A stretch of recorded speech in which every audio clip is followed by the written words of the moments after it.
Kakasuhan daw na dating Miss Universe President Paula Shugart ang owner nitong si Ann Jacra Jutatip.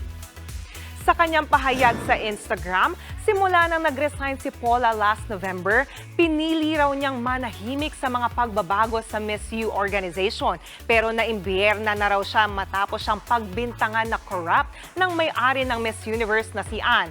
Sa akusasyong ito, hindi lang daw si Paula ang sinisiraan ng Thai owner, kundi pati na ang mga nanalo sa naturang pageant. Kaya naman daw gusto niyang magsampa ng kaso laban kay Ann sa Thailand. Nilinaw din niya na wala siyang intensyong magdrama sa social media. Alam daw ng mga nakakakilala sa kanya kung ano ang totoo. No comment pa si Ann. Nag-resign si Paula bilang president ng Miss Universe matapos siyang mag-file ng bankruptcy procedures last November.